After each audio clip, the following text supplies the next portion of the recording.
We know from the work that we do in neurotherapy that the brain is constantly trying to tune itself. It's the best doctor in the room. If you get out of its way, it usually does a pretty good job of fixing things. Yeah, so it's confirming that what I'm feeling is correct.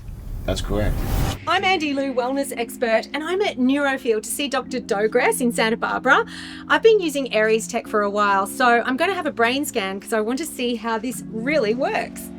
Hi, how are you? Good, how are you? I'm Andi. I'm here to see Dr. Dogris. Nice to meet you. I'm Heather. I'm Alex. I'm going Nice to be to meet doing you. your brain map today. Yes, thank you. I can't wait. We have a full outfitted suite of our units that do our EEG acquisition, our software that does all of the crunching of the data, that create the head map images. Dr. Dogris will, in a few moments, be able to look over and tell you what he sees in your brain. Yeah, 100%. Well, I know that I feel better when I use Aries, so we'll see how this looks. Nothing like some brain measuring. So we're just wiping with alcohol to get ready for, what are they called? Electrodes? What are they? The EEG cap that I guess you could call each site electrodes, each of the ones that we will get a better map image of your brain in different regions. So I'll say it now, just before we put the cap on. Is there another way of doing this? Because I don't normally hold the phone up to my head, like to my ear. I usually keep it on loudspeaker because I've had issues with mast cell activation syndrome, MCAS, and my immune cells can feel like they're attacking each other. It's usually a common symptom from people who have had breast implant illness before, and I have had that, wrote a book about it, Treasured Chest. But there's got to be another way that we can still test without flaring up the MCAS, Yes, of course, and there definitely is. So we'll do a modified test today so that we don't have that flare up, but we still get your EEG data and we're still able to see the power objectively of Aries Tech and how that affects your brain. You are so gentle and explanatory in this process, I must say. Thank you. I've been doing this for 8 years now. Wow, that's good to know. I realised that I was very hypersensitive to the electromagnetic fields and radiation when 5G hit. And at the time I had breast implants, and yes, let's address the elephant in the room. Why on earth would a wellness expert get breast implants? Highly toxic, lots of heavy metals, and just an inflammatory driver, which I do address in my latest book, Treasured Chest. But you know what? We're all only human. And at the time, I guess, and a lot of other BII, survivors and thrivers have been expressing that they interacted very strongly with the EMFs.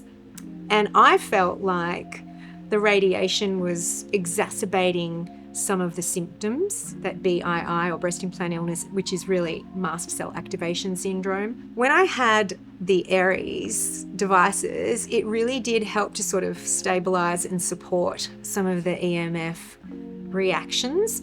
I know that when I removed the breast implants and had an explant, that, it really did, I guess, help instantly. And then I've just always kept Aries with me, whether it was a product at home or the keychain, which is the Flex, and the one on the back of the phone. I've always had that. And I just think, why wouldn't you have something that is going to help? And every little bit helps. This is my Holistic Health Guide Connected. It's a paradigm shift in how we view health and understanding how the body works to heal when we give it the right environment.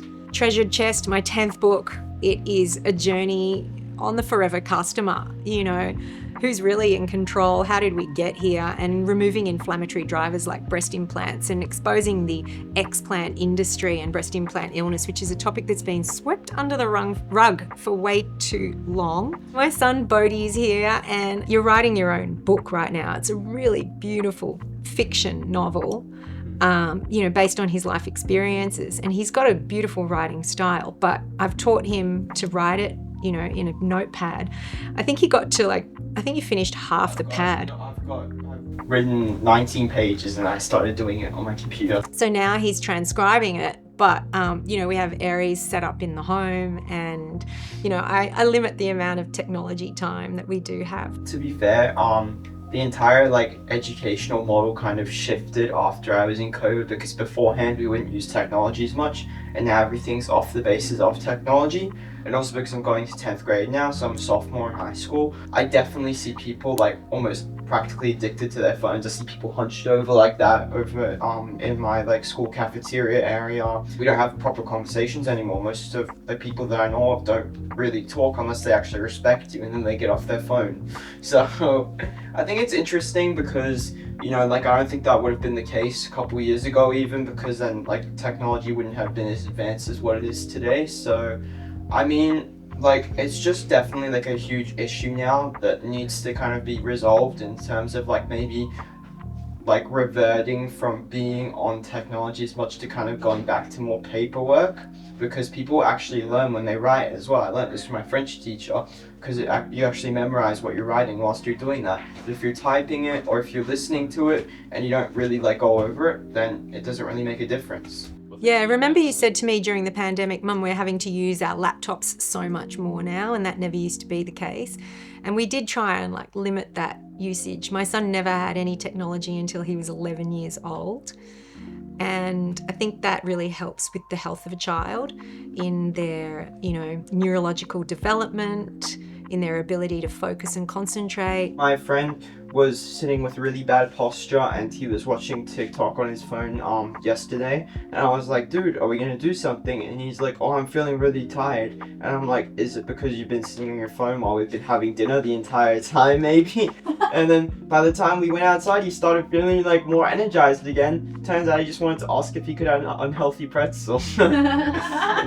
Yeah, you see why I bring him to work? Yeah, let's move forward because we have 30 Let's do it. So I'm going to have you get in a comfortable position, finding a spot to stare at that is below eye level, resting your gaze downward. Okay, am I allowed to move myself so I can get comfortable? 5 minutes can be a long time, or it can be a short time. All right. Okay. All else is an illusion, so let's get going. Okay, now we're going to do the phone call for 5 minutes. Okay. I don't trust myself doing it. And then hold it up to your left side. So Oh, this side? Yeah. This is how I hold the phone. I don't put it straight on the ear, so kids don't do that at home. But for the purposes of this test, I'm holding it close. Okay, we're ready for the phone call with Aries Tech. Okay. Thank you. That's so pretty. Let's do. I missed her. Can I put it on top of my... Oh, there we go. It still fits. Look at that. Fashion statement, talking piece. What are you wearing? Well, I thought you'd never ask. You put them on mute, and this is how you ghost people. Yeah. Alright, let me save this and then I'll take the cap off. And Okay. get you all cleaned up. Was I the most patient person ever? Yes. Okay, we have the data from the brain scan, and we're going to take a look at it. Hi, Dr. Dogris. I can't wait to see what Hi. you discovered. All this data is you. Mhm. Okay. These head maps on the far left here are the baseline the measurement, which is all these head maps on the far left. In the middle is what you look like when you had the Aries Tech on the phone. You can see that there are several places here, especially like in the gamma range, where the power was significantly different from pre to post. And this is the measurement of your baseline when you didn't have any Aries on the phone. Okay, and notably what we're seeing here in your right frontal lobe here, when you didn't have the phone on, it started to impact the power level, and it came up significantly in all of these scans. That level shot up considerably, and if it does shoot up like that in the beta and high beta and gamma ranges, you'll experience anxiety. Yeah. Yeah, a lot of it.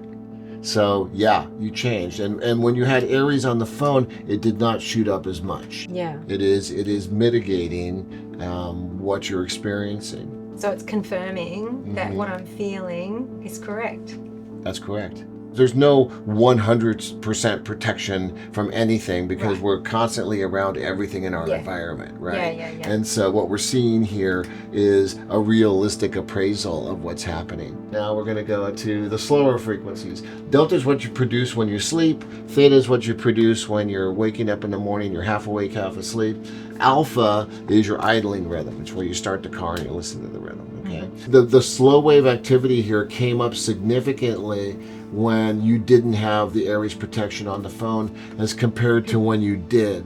When you had it there, it did come up a bit, but it wasn't as high as when you didn't have Aries on the phone. Excessive theta activity has been correlated with ADHD, attention problems, focus, concentration, being able to conceptualize. It's all the frontal lobe. And again, when the brain is compensatory, it's adaptive. So it knows when something is slowing you down, it'll activate its faster frequencies in order to speed you up again and create some kind of balance between the two so you don't end up in brain fog. Wow. Okay. And so I'm not surprised that the betas went up the way we just saw.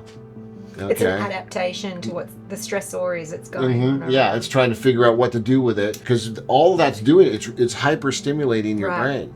And that's what my son and I talk about all the time because his friends who are using technology a lot and particularly without any EMF protection, wow, they get tired fast. I bet. Yeah. I bet. And then they can't focus on repetitive things as well. So it's hard for them to pay attention in school, to be able to learn information that isn't necessarily novel all the time, right? And so these are challenging things. And they can get misdiagnosed with a disorder that they may not have and then placed on medication for the medication they may not need.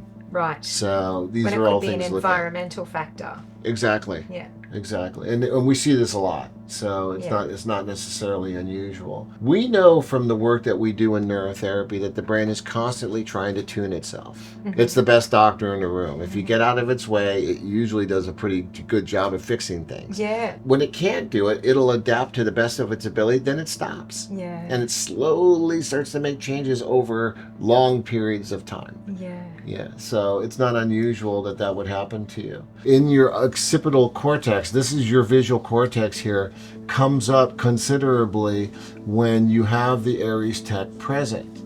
You see that? Yeah. So your visual cortex on both sides is working pretty good. When you can see there's a difference in the elevations posteriorly. Okay. When you don't have the tech available. Interesting. And so, but your brain did change and had some significant changes in alpha. See how these are all dark here? Yeah. That means there was not a significant difference in the posterior occipital power. Then you can see that there is a significant, these electrodes are all red. This entire region came up in power significantly from pre to post. My vision gets very blurry when I'm like in constant EMF and looking at technology. I can hardly read without glasses. But then you put me in nature and more EMF harmonizing, now I can see without my reading glasses.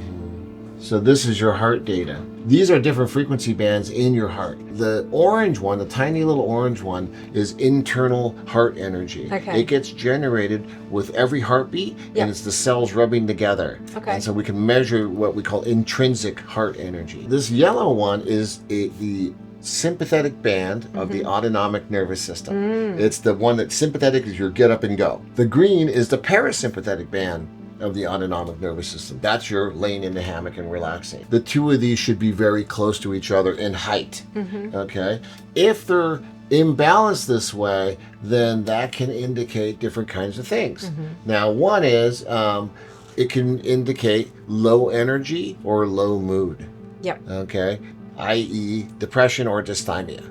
Okay. Okay. Your heart rate variability is 80.65 milliseconds. That's normal. That's really great. That means your heart stretches in response to stress and it's healthy. Okay. The lower that number, the closer you are to getting a heart attack. And so we don't want that. And if it's below 10 milliseconds, that's a trip to the cardiologist. This is the no Aries, right? You start to come down out of the parasympathetic state a little bit. The internal heart energy starts to come up a little bit. It changed. So you did respond to the phone. It definitely It made my heart beat a little faster. because you get anxious. Your brain is getting anxious when it's exposed to that type of energy, and so we see that here between these two. It's definitely becoming, this parasympathetic's coming down, and we saw that in the brain. So with Aries Tech on, that would help you to regulate this anxiety that you experience. But the heart informs the brain, Oh yeah. right? It's all connected. It's all together, right? Well, that's when it feels like it's unsafe, yeah? Like a fight or flight response. And the heart starts pumping more blood and the brain's going fast and it probably wants to run away. That's right. It usually does. In your case, your heart knows better than your brain. Right. And so what it's doing, it's telling your brain, it's okay, I got this, but your brain is being stimulated and your right frontal lobe is starting to detect what's happening, and that energy goes up. And all three of these, the heart rate variability dropped the most when you didn't have the Aries Tech on your phone. You went from 80 milliseconds down to 66 milliseconds. So that's a significant drop in heart rate variability. When you had the Aries on the phone, you went from baseline and you went to 78 milliseconds. So there was a significant increase in your heart rate variability, and it almost came right back to baseline. Yeah, wow. That's a big difference. It's nice to know that you're actually, because this feels amorphous, right? It's like, how do I know what my brain is doing? How do I know what my heart is doing? And yet it's doing all these things, and it's measurable. That was a really interesting experience. I mean, check out Neurofield in Santa Barbara if you're ever here, or just make a special trip for this, because anything that you need to do to balance out neurology is here. Biggest takeaway was seeing that the heart rate variability definitely goes up as it's trying to compete with the stressor from the neurology, from the brain, and what the brain's perceiving as that attack, if you like. It's so interesting. I knew that my heart was racing faster. I just thought that it was from imagery. You're seeing a lot of like notifications coming through and fast imagery. But when we did the test, I wasn't looking at anything on my phone. I was literally just holding it while it was being, emitted to, I guess, data signals and the EMR. And it's just incredible to know that just holding your phone while it doesn't have EMF protection is creating a heart rate that's elevated.